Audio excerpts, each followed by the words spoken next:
And I'm Tyler. And for those of you that are joining us, probably the first couple of months into us doing this, you probably already know us personally, so you probably know a lot about us, but you might not understand why we've created this YouTube channel and what exactly this next weird adventure we're going to go on is. And for those of you who don't know us personally, you might like to know the same information too. So we just thought we would have a little video just to kind of explain what we're trying to do here and give you a little bit of information about ourselves. So I have been running my own business for 6 years now, something like that. Sounds about right. Yeah, and it's a virtual business, so I can do it from anywhere. And I primarily did that just so that I could homeschool my kids, but now our kids are older, our girls are grown up, and we just have one teenage son left. So we're starting to prepare for the next chapter of our lives. I have a lot of experience farming. Both me and Tyler are about one generation removed. Yeah, one generation removed from the farm. So that's enough of a generation for you not to remember all the horrible things that you dislike about it, at least. Our parents worked really hard to get off the farm, and we're working to get back on one. Yeah, exactly. And I have lived on a farm before and raised our own dairy and meat and eggs and all that kind of stuff. But I've spent mostly the less than 20 years, probably about 16 years off of a farm.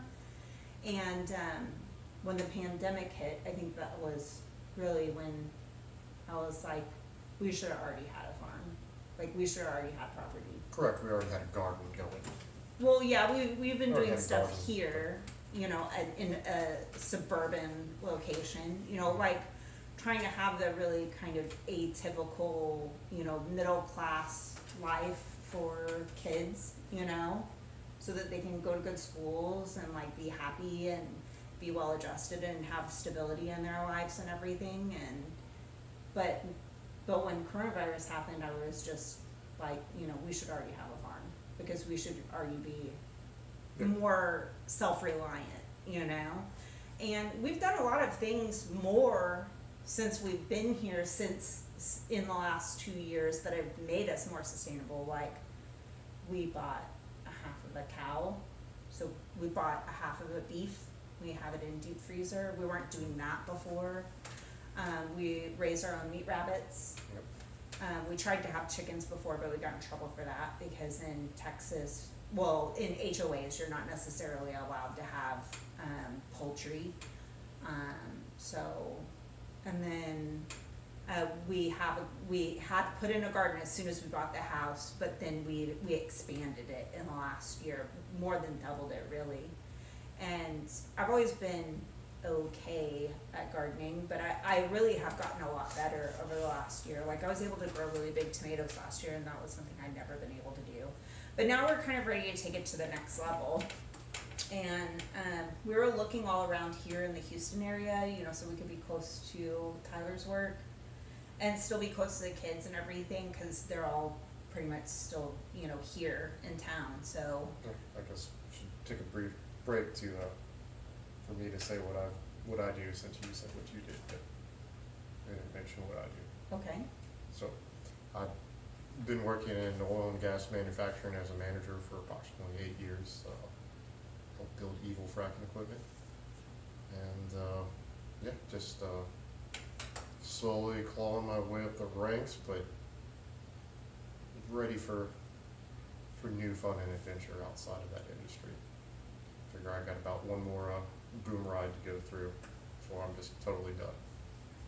Yeah, it's stressful to keep on going through so many booms and busts, and a lot of my clients in my business are also in the same industry too, so sometimes we're both equally affected by it. Mm-hmm.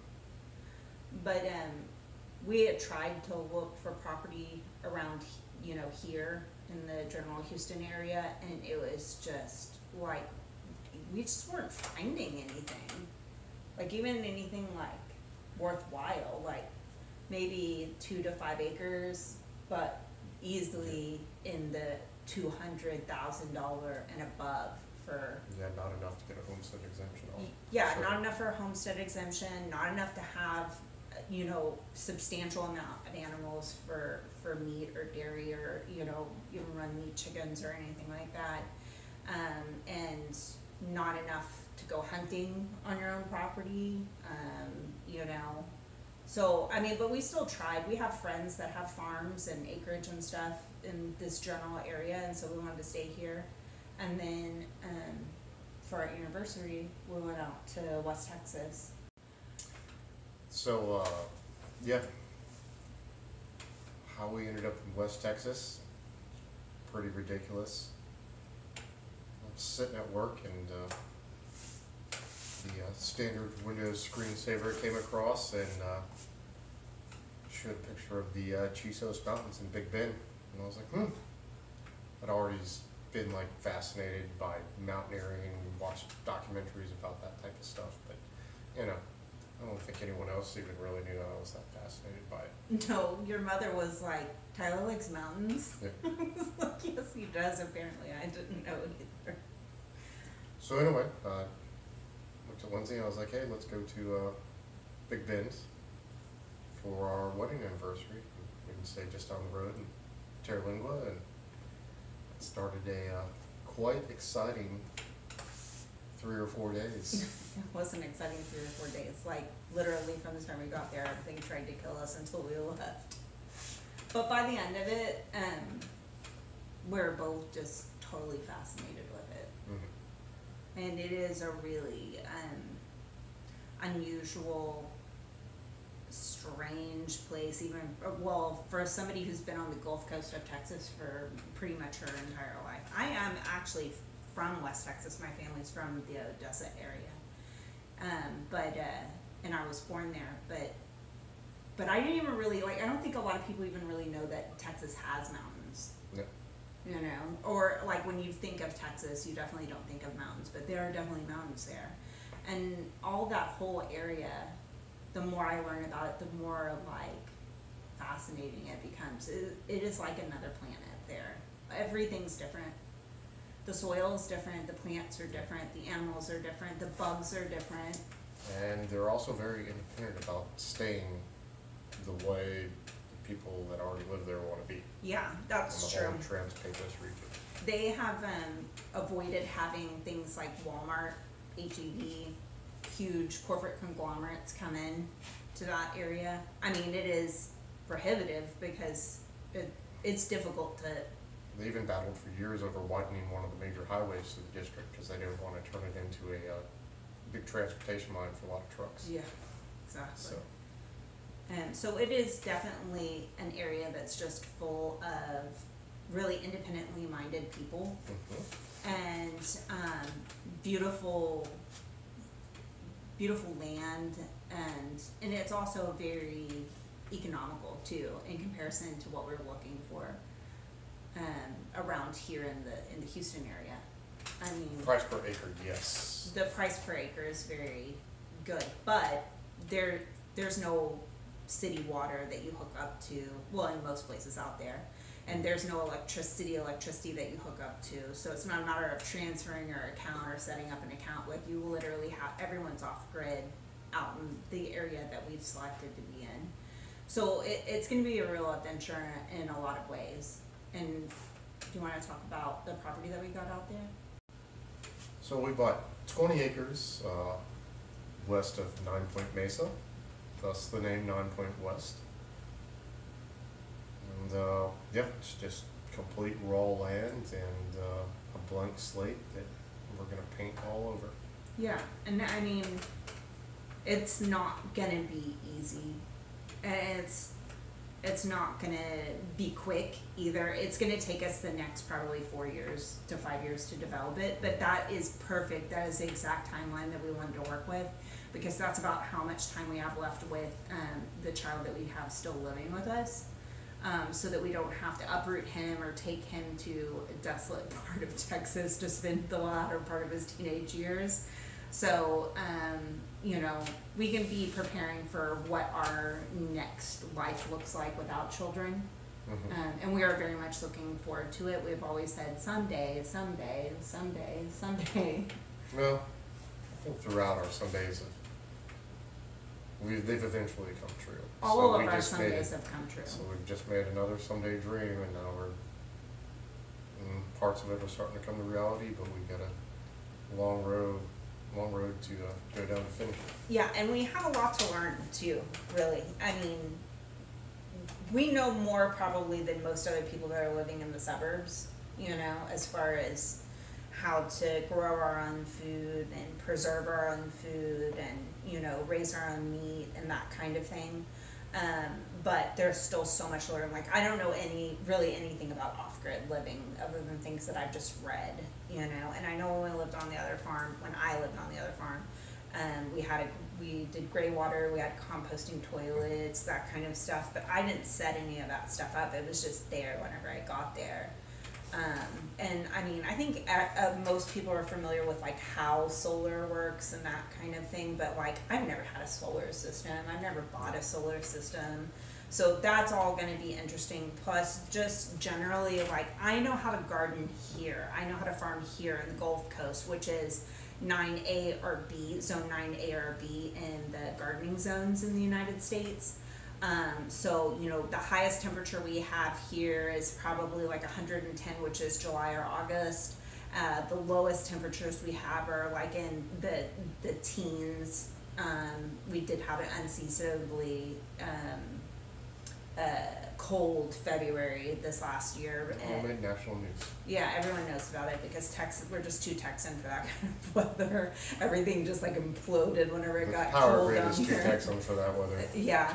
And all the more reason for us to be off grid, you know, because then we're more independent of, you know, things that are happening. And, but I don't know what it's like to grow and be a farmer in essentially what is a desert. You know, I will say that the time that we have, the multiple times that we've been out there already, I enjoy the weather out there much better because here on the Gulf Coast we have really high humidity and really high heat. And there in the Chisos Mountains, you have higher elevation and less humidity, and the heat is so much more bearable out there.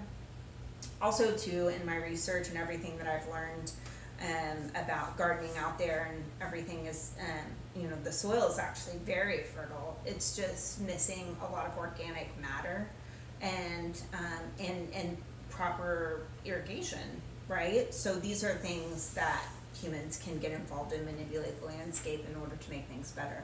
But I still have a lot to learn about that. Like, we raise meat rabbits here, and we still have to deal with the heat here for the rabbits, but I'm not even going to take the rabbits with us because that's gonna be super unfair to them. Like, if we need a rabbit, maybe I can hunt a rabbit or something, or get some from one of my friends that has rabbits, if that's gonna be like a necessary thing. But we'll definitely be able to do meat chickens and, you know, chickens for eggs out there. We'll definitely be able to have a garden out there, although it will probably look very different from the garden that we have here, which I barely even have to water most of the year because it is so wet here in the Gulf Coast region. Well, you know, it'll probably have to be a hoop house. It'll probably have to have shade cloth, all kinds of things. But then there's lots of other things that we have to learn too. And that brings us to the point of why we started the channel. Because we want you guys to come along and learn with us. Yeah, I mean, and we want to learn from you too. Where we're going, we don't have any friends. We don't have any family. We hope to make more friends out there, and we hope that our family comes and visits us. But this is a way for you guys to kind of see what we're up to on like a weekly basis, and for us to show you the skills that we've already accumulated, and so you can help come along with us as we learn new skills too.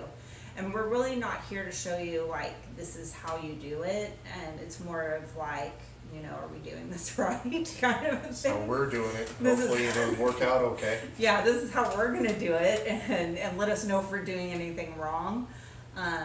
And you know, we want to document it for ourselves. You know, I was very lucky to grow up with very hands-on grandparents who bought a very dilapidated ranch whenever I was young, And I love looking back at those pictures, and I just could imagine like if you had actual video of all that stuff and it was for posterity, like on the internet, where like my kids could see it or whatever, because they see it now after all the hard work and everything's been put into it, but they didn't see it whenever it started because it was horrible. I mean, and we're starting out with a completely blank canvas, so it could be anything we want it to be. And it's going to be a slow burn. It's going to take us several years, and even after we're out there and living out there, there's still going to be plenty of stuff to share with you guys. So we hope that you guys come along with us on the journey. We're also new to YouTube. We're new to filming ourselves and those kinds of things. So there's a lot to learn with that as well. So if you have any tips, tricks for anything homesteading, anything about living in the desert, anything about being on YouTube or filming, videography, editing, anything like that, please feel free to share it with us in the comments. And we are so happy that you're here, and thank you so much for spending some time with us today. Bye. See you guys next time.